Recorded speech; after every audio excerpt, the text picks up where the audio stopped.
Hello students, welcome to my channel यूमरेसी maths classes. तो आज की वीडियो में हम करने वाले हैं chapter 9 class 10 application of trigonometry. तो क्वेश्चन स्टार्ट करने से पहले थोड़ा सा इंट्रोडक्शन देना चाहूंगी इस चैप्टर का।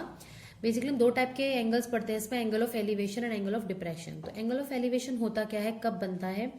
जब हम नीचे से कोई चीज ऊंचाई की ओर देखते हैं, ऊपर कोई चीजों से देखते हैं, तो ये जो लाइन होती है इसे हम बोलते हैं लाइन ऑफ साइट। ये line of site horizontal level के साथ जो एंगल बनाती है उसे हम बोलते हैं एंगल ऑफ एलिवेशन। ठीक है, अगर वही चीज हम ऊपर से नीचे देखेंगे, अब इसके साथ हॉरिजॉन्टल लेवल कौन सा होगा? ये पूरा होगा। आप कहेंगे ये भी एंगल हो सकता है, ये भी नहीं, हम सिर्फ ये एंगल लेंगे बिकॉज हमें लेना है एक्यूट एंगल। अगर ये एंगल लेते हैं तो वो 90 से ज्यादा आ जाएगा, ऑब्ट्यूज एंगल बन जाएगा, वो हमें नहीं कंसिडर करना है। अब फिगर हमारा इस तरह से होता है, मान लो बिल्डिंग है, ये भी हॉरिजॉन्टल लेवल है, दोनों हॉरिजॉन्टल लेवल है तो ये पैरेलल होंगे, तो आप इस एंगल को लेके सॉल्व नहीं कर सकते हो, तो आपको ऑल्टरनेट एंगल लेना होगा क्योंकि दोनों पैरेलल लाइन है। तो ये देखो जेड शेप बन रही है, यानी कि ये एंगल भी ये थीटा हो जाएगा। इट मीन्स ये जो एंगल है आपको ये एंगल लेके इस ट्राइंगल में सॉल्व करना होगा। इस एंगल को हम बोलते हैं एंगल ऑफ डिप्रेशन। इसके अलावा हम यूज करते हैं ये पंडित बद्री प्रसाद हर हर भोले। इसको हम ऐसे भी रिप्रेजेंट कर सकते हैं, सोना चांदी तोलो। एस फॉर साइन, पंडित perpendicular upon hypotenuse. C is for cos, base upon hypotenuse, and tan perpendicular upon base. तो हम ये यूज कब करते हैं, कैसे पता चलेगा हमें साइन यूज करना है, कॉस यूज करना है या टेन यूज करना है? आपको हमेशा एक राइट एंगल ट्राइंगल जैसा फिगर तो मिलेगा ही मिलेगा। उसमें आपको चेक करना होगा कि आपको जो रिलेशन है वो किस में गिवन है। मतलब मान लो आपको हाइट ऑफ टावर दी हुई है 80 मीटर, आपको डिस्टेंस पूछ लिया, ये पूछ लिया नीचे, यानी कि आपको परपेंडिकुलर गिवन है, बेस पूछ लिया, तो परपेंडिकुलर बेस का रिलेशन आप यूज करेंगे, यानी कि टेन थीटा यूज करेंगे। सपोज आपको ये एक रोप दी हुई है और ये टावर है, रोप की लेंथ आपसे पूछ लेते हैं, तो यानी कि परपेंडिकुलर और हाइपोटेनियस का रिलेशन यूज करना है, तो आप यूज करोगे साइन थीटा। इसी तरह बेस और हाइपोटेनियस यूज करोगे तो आप यूज करोगे कॉस थीटा। चलिए स्टार्ट करते हैं क्वेश्चन नंबर 13।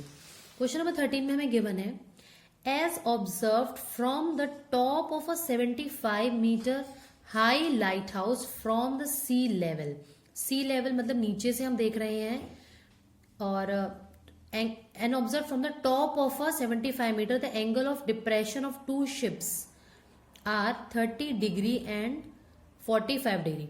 सी लेवल से 75 मीटर ऊंचा एक क्या नाम है हमारे पास लाइट हाउस है, उससे उस लाइट हाउस के टॉप से हम देख रहे हैं नीचे शिप्स को, दो शिप्स हैं, उनका डिप्रेशन मतलब ऊपर से नीचे देख रहे हैं तो एंगल ऑफ डिप्रेशन आ गया जो कि है 30 degree and 45 degree. If one ship is exactly behind the other on the same side of the light house, मतलब लाइट हाउस की एक ही साइड पे हमें ये बनाने हैं, जैसे ये वाला बना हुआ है एक ही साइड पे, ऑपोजिट बोलता तो एक इधर बनाते और एक इधर बनाते हैं। Find the distance between the two ships. तो चलिए क्वेश्चन स्टार्ट करते हैं। हमें गिवन था सबसे पहले कि एक 75 मीटर ऊंचा, ये मैं 75 मीटर रिप्रेजेंट कर देती हूँ, लाइट हाउस है जिसके एक ही साइड पे दो शिप्स हैं। इस तरह से मैं शिप्स बना देती हूँ, सी लेवल पे तो शिप्स दिखेंगे हमें, तो इनको ज्वाइन करने पे ये आपका बन गया एक हॉरिजॉन्टल लेवल। ठीक है, मान लो ये हमारा हो जाएगा 30 डिग्री, सॉरी ये एंगल बड़ा होना चाहिए, होगा 45 डिग्री और ये होगा 30 डिग्री। जो बैंड हो रहा जाता है वो 30 डिग्री हो जाएगा, कम हो गया। ठीक है, if one ship is exactly behind the other, ये ठीक है। Find the distance between the two ships, हमें ये डिस्टेंस फाइंड आउट करना है, दोनों शिप्स के बीच में डिस्टेंस क्या है। सबसे पहले नेमिंग करेंगे ए बी सी डी, यानी कि हमें फाइंड करना है सी डी, और हमें ए बी गिवन है 75 मीटर, इसके अलावा हमें कुछ भी गिवन नहीं है। हम क्या कर रहे हैं, लेट कर रहे हैं बी सी को एक्स मीटर, ओके, और सी डी को हम सी डी रहने देते हैं या फिर सी डी को वाई लेट कर लेते हैं। सी डी को हमने वाई लेट कर लिया है, तो जो बी डी है आपके पास वो क्या आएगा, बी सी और सी डी का sum, B C plus C D, यानी कि ये हो गया एक्स प्लस वाई। तो सबसे पहले हम दो राइट एंगल ट्राइंगल ढूंढेंगे, दो अननोन वेरिएबल्स यानी कि दो मिलने चाहिए। तो पहला है आपके पास ए बी सी, तो हम लिखेंगे इन ट्राइंगल ए बी सी। अब आप ध्यान से देखोगे तो हाइपोटेनस से यूज नहीं हो रहा है आपका, आपको सिर्फ परपेंडिकुलर बेस से मतलब है। आप कौन सा यूज करोगे, टेन थीटा, तो परपेंडिकुलर अपॉन बेस, यानी कि परपेंडिकुलर कितना है ए बी अपॉन बेस कितना है इस ट्राइंगल में बी सी, ये इक्वल होगा 10 45 डिग्री के। ए बी की वैल्यू है 75 एंड बी सी कितना लेट किया था मैंने एक्स, 1045 होता है 1, क्रॉस मल्टीप्लाई करोगे तो x की वैल्यू आपके पास आ गई है 75 मीटर। अब हम दूसरा ट्राइंगल कंसिडर करेंगे।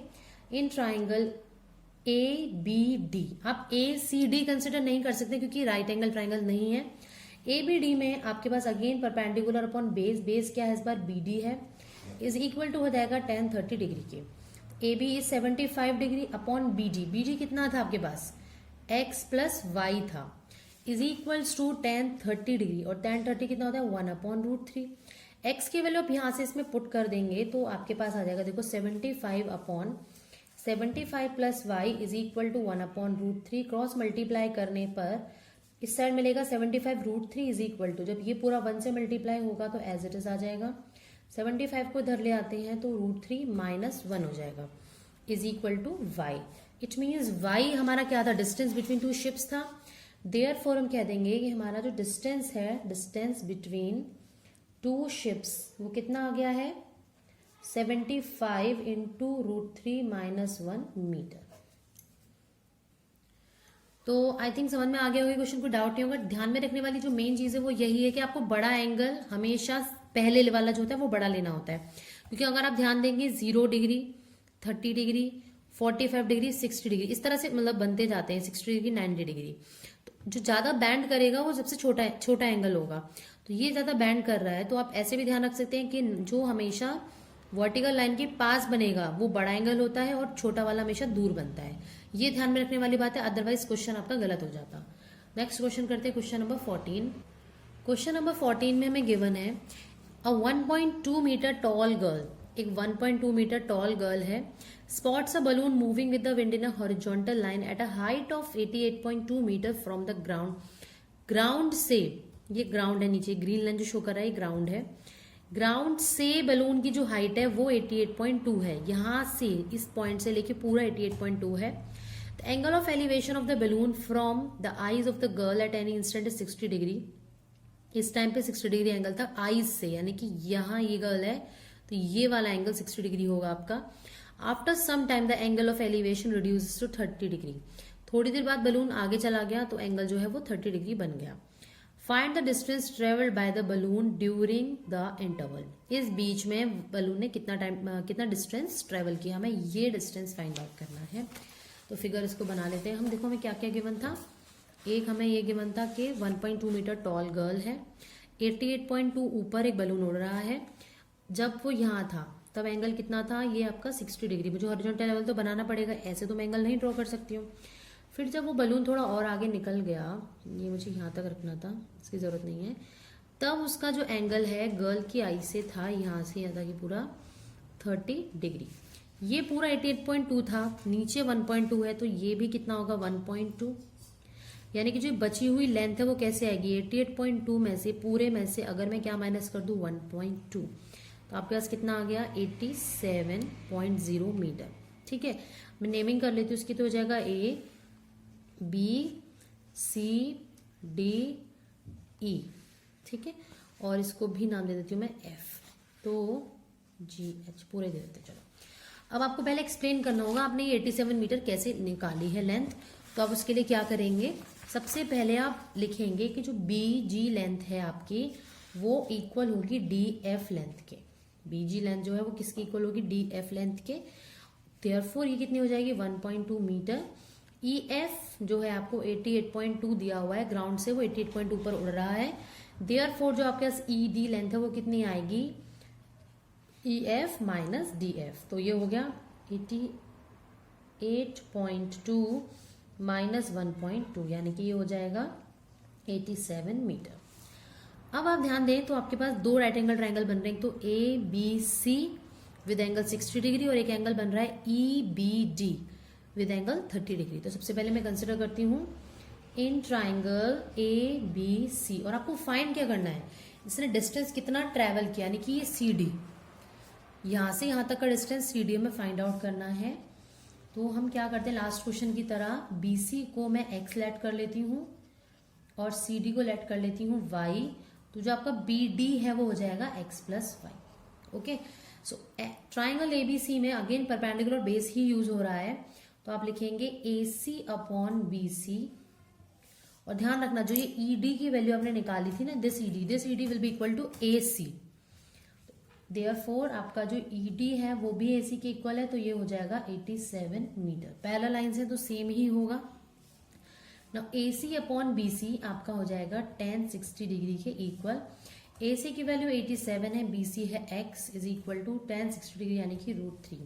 तो x की वैल्यू आपके पास आ गई है क्रॉस मल्टीप्लाई करके 87 अपॉन √3 मीटर।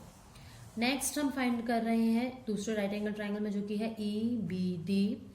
EBD में ED upon BD is equal to tan 30 degree हो जाएगा। तो आप इसमें देखो क्या करेंगे, ED कितना था आपका, वो भी 87 था, अपॉन BD कितना है x प्लस वाई था, tan 30 होता है 1 अपॉन √3। ठीक है, अब हम क्या कर रहे हैं, x की वैल्यू यहाँ पुट करेंगे और क्रॉस मल्टीप्लाई कर लेते हैं। सबसे पहले 87 into √3 is equal to x plus y है, यहाँ से x की वैल्यू पुट करेंगे तो 87 √3 is equal to 87 upon √3 plus y. इसको मैं इधर ले आऊंगी तभी तो मैं y की वैल्यू फाइंड आउट कर पाऊंगी। तो ये आ जाएगा 87 √3 minus 87 upon √3 is equal to y. LCM लेंगे, नीचे आ गया √3, 1 से √3 डिवाइड किया, फिर मल्टीप्लाई करेंगे तो √3 आएगा, तो √3 होता है 3, तो 87 इंटू 3 माइनस √3 से √3 डिवाइड किया 1 आया, 87 इज इक्वल टू वाई। ना ये कितना होता है 87 इंटू 3, 261 आएगा ये, minus 87 upon √3 is equal to y. तो 261 माइनस 87 कितना होगा, 4 यहाँ आ गया, 7 1 174 upon √3 is equal to y. अब √3 नीचे है तो इसे रैशनलाइज भी करना होगा, तो ये हो जाएगा 174 अपॉन √3 इंटू √3 अपॉन √3। तो ये आ गया आपके पास फाइनल आंसर 174 इंटू √3 अपॉन √3 हो गए 3। आप फिर देखेंगे कट सकता है, तो 3 4 12, 3 5 15 एंड 3 8 24। फाइनल आंसर आ गया है आपके पास 58 √3 metre is equal to y. और वाई क्या था हमारा, distance travelled by the balloon. तो ये आ गया है हमारा distance travelled by the balloon 58 into √3 metre. Class में से कि distance travelled by the balloon is 58 into √3 metre. I hope कोई प्रॉब्लम नहीं होगी, दोनों क्वेश्चन एक दूसरे से इंटरलिंक थे। बस आपको इस चीज का ध्यान रखना है कि ये ग्राउंड से नहीं एंगल बनाने हैं, उसकी आईज से एंगल बनाने थे। ठीक है, तो आज की वीडियो में सिर्फ क्वेश्चन नंबर 13 एंड 14 डिस्कस करेंगे। अगर कोई भी प्रॉब्लम होती है, कोई भी डाउट होता है तो कमेंट सेक्शन में कमेंट करके पूछिए। मिलते हैं नेक्स्ट वीडियो में नेक्स्ट क्वेश्चन के साथ। तब तक keep watching and bye bye.